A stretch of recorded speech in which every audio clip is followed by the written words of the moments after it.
Alrighty, guys. So today we're going to be talking about recovery. Does it actually matter? And kind of understanding the role of how it fits into our overall training plan as well.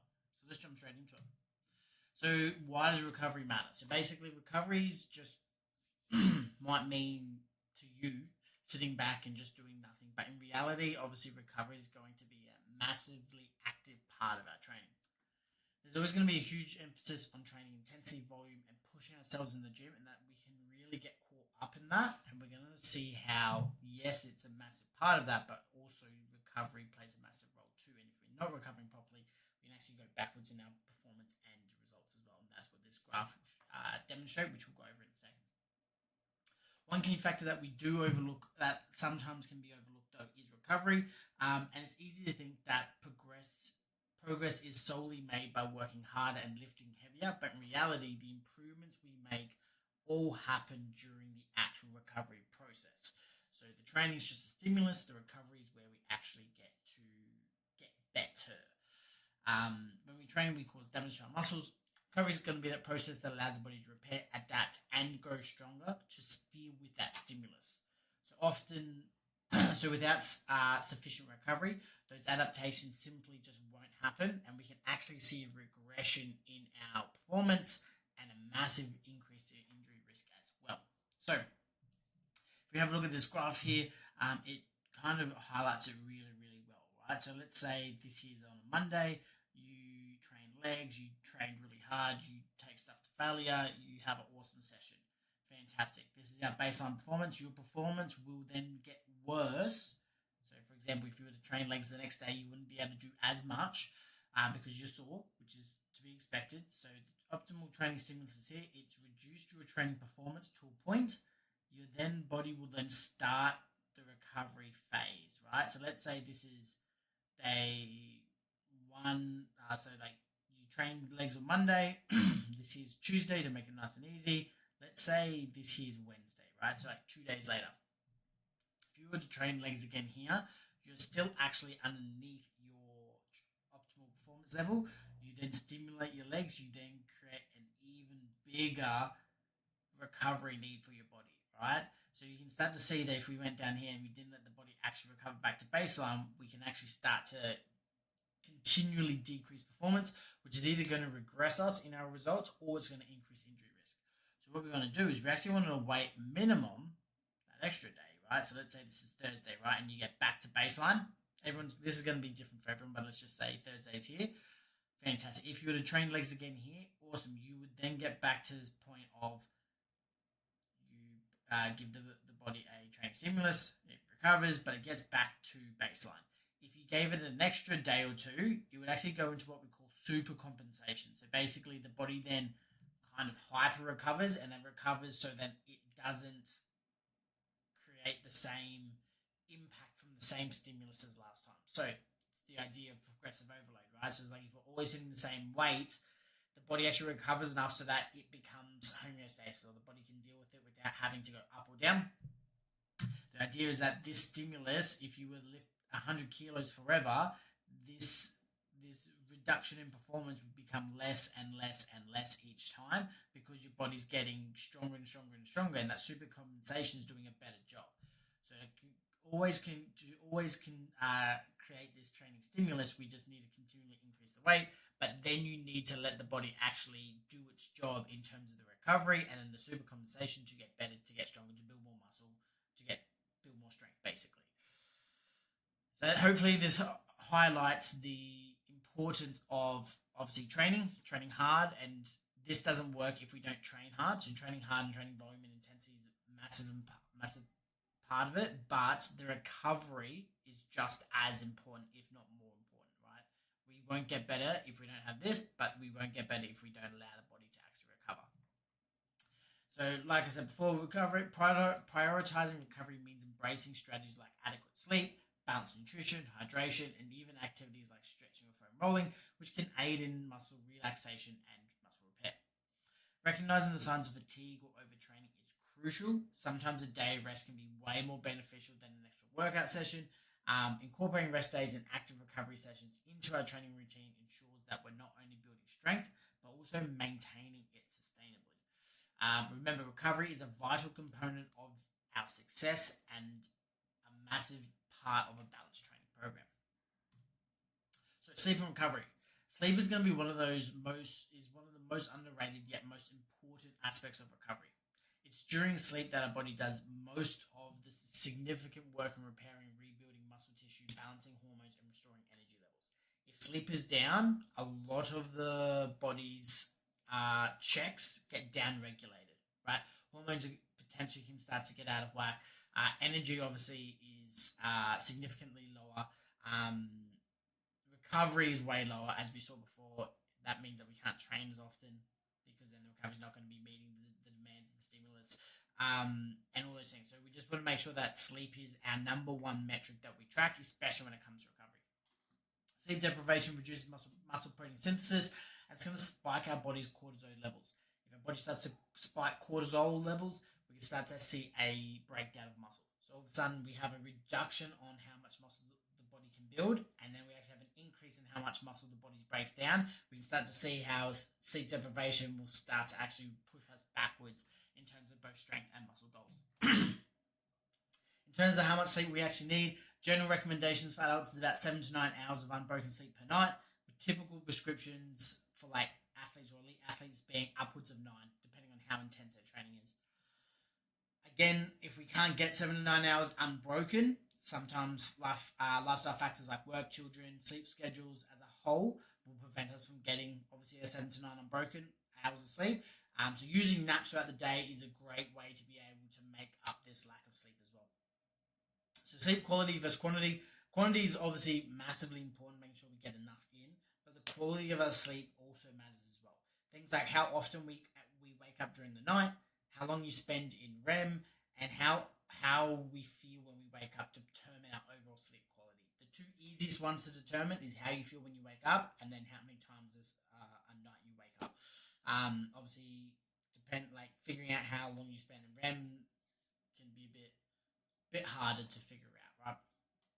Now, as a general sleep checklist to kind of improve our sleep and make it the most effective possible, these are 8 things that we can kind of do starting today, right? First one's going to be having consistent sleep schedule. It's going to be one of the most effective ways to improve our sleep quality and making sure that we go to sleep the same time every day. Okay, it's going to help regulate our body's internal clock, aka circadian rhythm, and plays a massive role in determining our sleep patterns as well. Ensure that we have a dark room to sleep in. Okay, so darkness is going to signal and promote a release of melatonin, which is going to help make us sleep as well. Make sure our bedrooms has a cool temperature. Studies have kind of shown 15 to 19 degrees is like the optimal range if we can have it there, because it's going to help improve sleep quality because the body naturally cools down when we're preparing for sleep.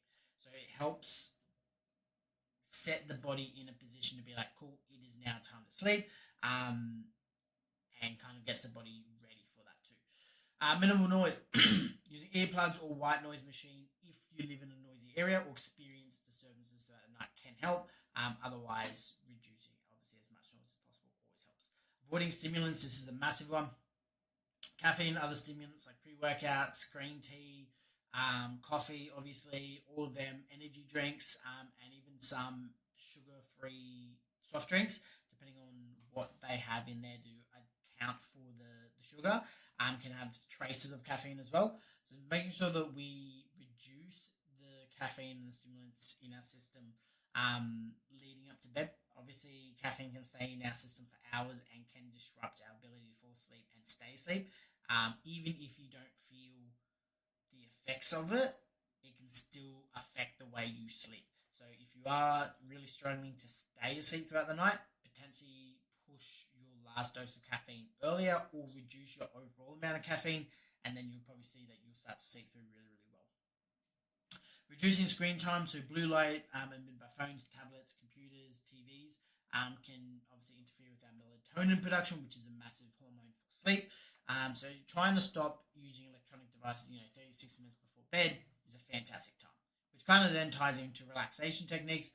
Deep breathing, progressive muscle relaxation like stretching or even light reading can help signal the body it's time to wind down. So for example, if we had a stretch or foam rolling routine, or reading. That can be a really good time after, you stop on your phone, you stop on your screens, you got 30 minutes, 45 minutes, you do your relaxation routine, stretching, meditation, reading, whatever it is for that time to then get into bed, to then go to sleep. That way you're not just sitting in a dark room, not doing anything for that time. Last one, and this, the last one for a reason, magnesium is a little bit of supplementation we can look at, can help relax and calm the nervous system, make it easier to fall asleep. We can either supplement it through obviously supplements, or we can look at just increasing magnesium-rich food like our leafy greens, nuts, seeds, that type of stuff in like a dinner or your last meal of the day as well. That can help. But that's the last thing we would be looking at. We'd be making sure everything else is checked off the list first. Hydration and recovery. So water's going to make up about 60% of our body weight and plays a fundamental role in almost every physiological process, especially those involved in muscle recovery, energy production, and then also nutrient transport around the body as well. Proper hydration is going to speed up how fast we can get nutrients around the body, and it's also going to help boost protein synthesis. So basically, we deliver the nutrients that we're already having in from our diet around the body faster, and then it's also going to increase your body's ability to build more muscle, which is then going to equal more strength as well. So it's really, really good to be hydrated. Dehydration is going to impair muscle function. So dehydration of as little as 2% can significantly impair strength, power, and endurance caused by muscles losing their efficiency to contract. So muscles are, I think, like 60% of the body is made up of water. Like the muscle itself is about 70% full of water. So dehydration plays a massive, massive role in how well our muscles can actually contract and function. Dehydration is going to increase fatigue. It's going to obviously lead to feelings of fatigue, lethargy, both physically and mentally. Okay, the brain is also highly sensitive to hydration and have a drop in cognitive function, decision making if we start to experience dehydration. Typically, when we start to experience these signs of dehydration, we instead of leaning towards I need to drink more water, we then tend to lean towards I need caffeine, which is also then going to make us more dehydrated to a point as well. So it's one of those things. It's like drink lots of water. Make sure you've done that. If you haven't done that, make sure you hit your daily requirements first before leaning on caffeine. Hydration guidelines. So 30 to 40 mils of water per kilogram of body weight is kind of like a general rule of thumb where we want to be. About 500 mils to a litre of water 1 to 2 hours before training to kind of help make sure muscles are full of water. They're going to contract the best that they can. 500 mils to a litre of water after training to help replenish back to normal hydration levels. And then during high intensity training or severe bouts of sweating, we can potentially look at a sports drink with sodium and potassium to help maintain our electrolyte balance as well. Quick touch on electrolytes as well. They're going to be minerals that are going to help regulate fluid balance, muscle contraction, and nerve signaling in the body. The primary electrolytes lost through sweat are going to be sodium, potassium, calcium, magnesium. Okay, these are going to be our main ones that we really need to be looking at. Sodium is going to help maintain fluid balance and is crucial for muscle contraction. Potassium is like the opposite of sodium. Okay, so as sodium goes up, potassium goes down. As potassium goes up, sodium goes down. And they force water either side of the cell membrane, right? So it's going to work alongside sodium to help muscle contraction, relaxation, and push water inside and outside of the cells. Calcium is going to be essential for muscle contraction and bone health, and then magnesium is going to help with muscle relaxation, supports so many different biochemical reactions in the body, including energy production as well. Big thing with all of these is they all have some role in muscle contraction. So they're very, very important when we're talking about training and just general performance as well. If we're training longer than 60 minutes or training in hot and humid conditions, then we should definitely be considering replenishing our electrolytes in some form. The easiest way to do this is going to be through sports drinks or electrolyte powders or like a tablet. It's going to be the easiest way to get them in. Sodium is by far the most critical electrolyte out of those four to replace during exercise because it's going to be lost in such high concentration through sweat. And a simple way to replace sodium is going to be through salts and snacks post-workout or a sports drink containing at least 300 to 500 milligrams of sodium per litre.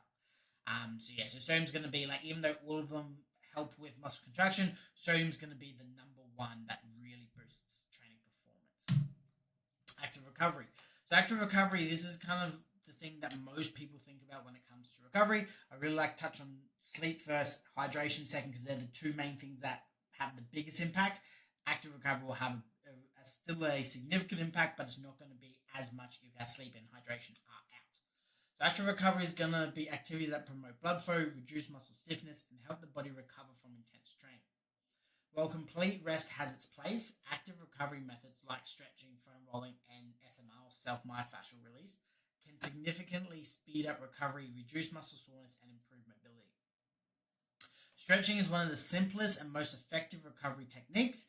It can be used to improve flexibility, increase range of motion, and reduce muscle stiffness post-workout. Static stretching, so there's two different types. Static stretching is our first one. It's going to involve holding a stretch for an extended period of time, usually 20-30 seconds. It's our normal thought of stretching. The goal is to lengthen muscle, improve flexibility, and it's most effective after a workout when muscles are warm and pliable. It's obviously going to reduce muscle tension. It's going to increase flexibility. The other thing is what we have to think about is if we're lengthening a muscle, muscles are going to be their weakest in a lengthened position. If we're physically trying to lengthen a muscle, we really don't want to do that pre-training. After training to help recovery, 100% all down for it. But before training, we don't really want to be doing static stretching because it can reduce output, and there's a chance that could potentially increase injury risk as well. Dynamic stretching, though, on the other hand, is going to involve active movements where joints and muscles go through full range of motion, typically done before workouts to prepare muscles for activity by increasing blood flow, flexibility, and body temperature. So these are going to be, like walking lunge to RDL. It's going to be high knees. It's going to be fast feet. It's going to be things where we're moving through ranges of motion. We're looking at increasing blood flow, increasing flexibility, and increasing body temperature. These things are going to be fantastic for pre-training because it's going to get the body working. It's not going to necessarily increase flexibility or muscle length, but it's going to get the muscles contracting harder. We then go on to foam rolling and SMR. So foam rolling and self-myofascial release are highly effective methods for releasing muscle tightness, improving tissue quality, and promoting recovery. They work by applying pressure to specific areas of the body, helping to break up adhesions or knots, if you want to call it that, in the muscle and connective tissue surrounding these muscles. Foam rolling is going to be used to apply pressure to various muscles. By rolling over tight areas, you stimulate blood flow, break up adhesions in the connective tissue, and help muscles to recover faster and improve mobility. Okay, so foam rolling is going to help increase blood flow, reduce muscle stiffness, improve range of motion, and help injury prevention as well. SMR, or self-myofascial release, is a broader term that encompasses various techniques to release tension in the fascia and muscle tissue. Typically, it's going to be a lot more pinpointed than foam rolling, and can be done using massage bowls, golf balls, massage guns, or even your traditional hands-on massage to apply pressure to specific areas as well. Typically, SMR is going to help improve muscle flexibility, mobility, reduce muscle soreness and tightness, increase blood flow, and then help injury prevention as well. Now, how do we look at improving or adding all of this recovery into our weekly routine? Relatively simple, right? So with our sleep, make sure we're trying to get in 7 to 9 hours of uninterrupted, consistent sleep. If we can't get it uninterrupted and consistently, let's add in naps to kind of help boost that up, right? Second, judge the quality of our sleep by how many times we wake up and how we feel first thing in the morning. Thirdly, if you're struggling to stay asleep, think about supplementing with magnesium. That can help as well. In terms of our hydration, make sure we ensure that we're drinking 30 to 50 ml of water per kilo of body weight. If our training is intense, make sure we are actively replacing those electrolytes, with sodium being the most important one here. And in terms of active recovery, make sure we're doing some form of active recovery before our training, after our training, and then also on our rest days as well. So active recovery before training, we want to be looking at dynamic stretching. Okay, this is going to be the ones that are moving through range of motion, not holding a stretch for a certain period of time. It's going to help increase body temperature. It's going to help improve mobility and help improve blood flow to the area as well. Foam roller is going to be a fantastic one pre-workout as well. It can help loosen tight muscles, improve blood flow, enhance performance too. After training, this is where our static stretching comes in. Using static stretching to improve flexibility, reduce muscle stiffness, and promote relaxation as well. It's going to be great, especially trying to cause muscle length after a workout where potential performance will be dropped because of it. Is a great time to do that. Foam rolling again after training is fantastic. Can help reduce soreness and help speed up the overall recovery. Again, it's going to improve blood flow. It's going to lose tight muscles. It's going to break down any adhesions in the connective tissue too. Typically for self-myofascial release, because it is going to be a little bit more direct, a little bit more aggressive on the muscle, typically we want to be doing this on our days off. And typically this would be around trouble areas. Let's say you have a bad shoulder, bad hip, bad neck, something like that. That is typically where we would then be using self-myofascial release because it is so isolated, so pinpointed. Foam rolling, we can kind of do big, large muscles and relatively quickly and get a benefit from it because we can roll over our back, we can roll over our quads, we can do it relatively quickly. If you were to SMR or trigger point your entire back, your entire leg, it would take you fucking ages. So that's typically why we'd use on the rest days and around troubled areas. It's going to help improve muscle mobility, increase blood flow, reduce muscle soreness, and potentially even just increase muscle ability to function in that position as well. Awesome, guys. So hopefully we've taken away how we can improve our recovery and why recovery is going to be so important in our training programs. If you have any questions, like always, shoot me a message, and I'm more than happy to kind of go over anything to you guys, any questions that might have come up from this as well. Cheers, guys.